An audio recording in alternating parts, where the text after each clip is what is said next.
ഇനിയിപ്പോൾ നമുക്ക് അടുത്ത സെഗ്മെന്റിലേക്ക് പോകാം. വാർത്തകളുടെ വിശകലനത്തിലേക്ക് പോവുകയാണ് ഞാൻ, ന്യൂസ് ആംഗിളിലേക്ക്.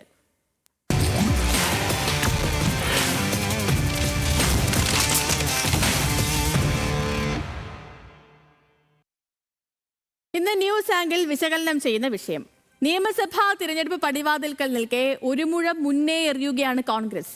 തിരഞ്ഞെടുപ്പ് പ്രഖ്യാപിക്കും മുൻപേ, സ്ഥാനാർത്ഥികളിൽ അന്തിമ ധാരണയിലെത്തും മുൻപേ അധികാരത്തിലെത്തിയാൽ നടപ്പാക്കുന്ന ക്ഷേമ പദ്ധതികൾ രാഹുൽ ഗാന്ധി നേരിട്ടെത്തി പ്രഖ്യാപിച്ചു കഴിഞ്ഞു. ക്ഷേമ പെൻഷനും ആരോഗ്യ ഇൻഷുറൻസും KSRTCയിൽ സ്ത്രീകൾക്കായുള്ള സൗജന്യ യാത്രയും എല്ലാം ജനപ്രിയ ഗ്യാരണ്ടികളാണെന്ന കാര്യത്തിൽ ആർക്കും തർക്കമില്ല. പക്ഷേ കോൺഗ്രസിന് കേരളം പിടിക്കാൻ തെലങ്കാന, കർണാടക മോഡൽ ഗ്യാരണ്ടികൾ മാത്രം മതിയോ എന്നുള്ളതാണ് ചോദ്യം.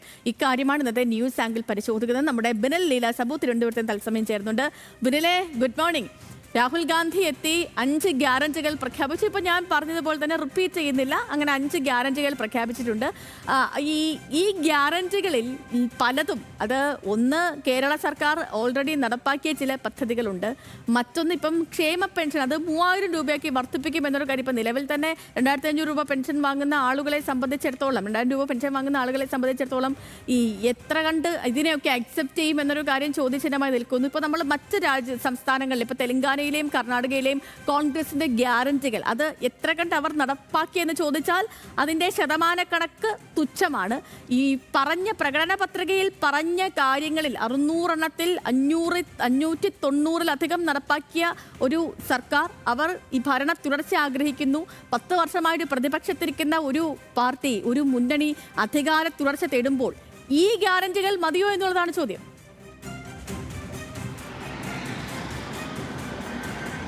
സേതു, അത് തന്നെയാണ്. എത്ര കണ്ട് ഇത് നടപ്പാക്കി, അതായത് തെലങ്കാന, കർണാടക അവിടെ തെരഞ്ഞെടുപ്പ് വന്നപ്പോൾ ഇത് പ്രഖ്യാപിച്ചതാണ്, ഇങ്ങനെ സൗജന്യ യാത്രയ്ക്ക് പ്രഖ്യാപിച്ചതാണ്.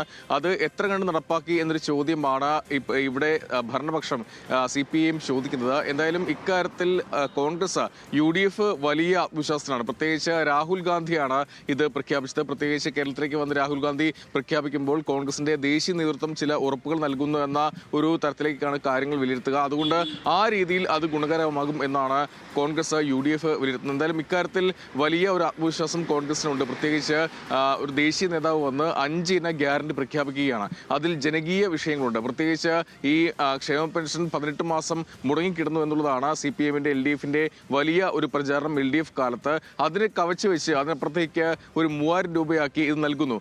മാത്രമല്ല അവിടെ ഈ പഠിക്കുന്ന ഉന്നത വിദ്യാഭ്യാസം നേടുന്ന കോളേജിൽ പഠിക്കുന്ന വിദ്യാർത്ഥികൾക്ക് 1000 രൂപ മാസം നൽകുന്നു. സർക്കാർ ഇപ്പോൾ സ്ത്രീകൾക്ക് 1000 രൂപ പ്രഖ്യാപിച്ചു, കഴിഞ്ഞ ബജറ്റിൽ പ്രഖ്യാപിക്കുകയും നൽകുകയും ചെയ്തു. അതിനപ്പുറത്തേക്ക് വിദ്യാർത്ഥിനികൾക്ക് 1000 രൂപ കൂടി പ്രഖ്യാപിക്കുകയാണ്. മാത്രമല്ല വയോജനങ്ങൾക്ക് പ്രത്യേകിച്ച് പുതിയൊരു വകുപ്പ്, അതോടൊപ്പം തന്നെ 25 ലക്ഷം രൂപയുടെ, ഒരു കുടുംബത്തിന് 25 ലക്ഷം രൂപയുടെ ഒരു ആരോഗ്യ ഇൻഷുറൻസ് പദ്ധതി, അത് ഉമ്മൻചാണ്ടിയുടെ പേരിലാണ് നടപ്പിലാക്കുക.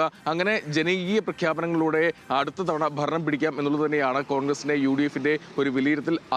അതുകൊണ്ട് തന്നെയാണ് അത്തരത്തിലൊരു പ്രഖ്യാപനം വന്നത്. പക്ഷേ ഇതിനെ CPIM ഇപ്പോൾ തന്നെ അതിനെ വിമർശിച്ച് തുടങ്ങിയിരിക്കുന്നു. നേരത്തെ സേതു പറയുന്നത് പോലെ ഇക്കാര്യത്തിൽ എത്ര കണ്ട് ഇത് നടപ്പാക്കി. നേരത്തെ തെലങ്കാനയിലും കർണാടകയിലും ഇത് പ്രഖ്യാപിച്ചതാണ്. അവിടെ പ്രഖ്യാപിച്ചപ്പോൾ ഏത് രീതിയിലാണ് അത് നടപ്പിലാക്കിയത് എന്നുള്ളതാണ് അവരുടെ ചോദ്യം. എന്തായാലും ഇക്കാര്യത്തിൽ വലിയ ഒരു ആത്മവിശ്വാസം UDFന്, കോൺഗ്രസിന് ഉണ്ട്. പ്രത്യേകിച്ച് ഇത് പ്രകടന പത്രികയുടെ ആദ്യ ഭാഗം മാത്രമാണ്. കൂടുതൽ പ്രഖ്യാപനങ്ങൾ ഇനിയും വരും എന്നാണ് അവർ പറയുന്നത്. അതുകൊണ്ട് തന്നെ ഇതിൽ ഏറ്റവും പ്രധാനമായി നമ്മൾ നോക്കേണ്ടത്, ഇവിടെ തെരഞ്ഞെടുപ്പ് പ്രഖ്യാപിച്ചിട്ടില്ല, മാത്രമല്ല ഈ സ്ഥാനാർത്ഥികളുടെ അന്തിമ ചിത്രം തെളിഞ്ഞിട്ടില്ല. അതിനു മുമ്പ് തന്നെ പ്രകടന പത്രികയിൽ ഇത്തരത്തിൽ ചില കാര്യങ്ങൾ മുന്നോട്ട് വെക്കുന്നു. അത് പരസ്യമായി തന്നെ രാഹുൽ ഗാന്ധിയെ പോലെ പ്രധാനപ്പെട്ട ഒരു നേതാവ് അത് പറയുകയും ചെയ്യുന്നു. മാത്രമല്ല VD സതീശിന്റെ പുതുയുഗ യാത്ര, ആ യാത്ര വലിയ മുന്നേറ്റം കോൺഗ്രസിന് UDFന് ഉണ്ടാക്കാൻ കഴിഞ്ഞു എന്നുള്ളതാണ് അവരുടെ ഒരു ആത്മവിശ്വാസം. അതുകൊണ്ട് ഈ പ്രഖ്യാപനങ്ങൾ ഗുണകരമാകും എന്നുള്ളതാണ് കോൺഗ്രസിന്റെ ഒരു വിലയിരുത്തൽ. സേതു, ഓക്കെ, ശരി ബിനിൽ. അപ്പം ഇതൊക്കെ എത്ര കണ്ട് ചർച്ചയാകും എന്ന കാര്യം ഇനി നമ്മൾ കാത്തിരുന്ന് അറിയേണ്ടതാണ്.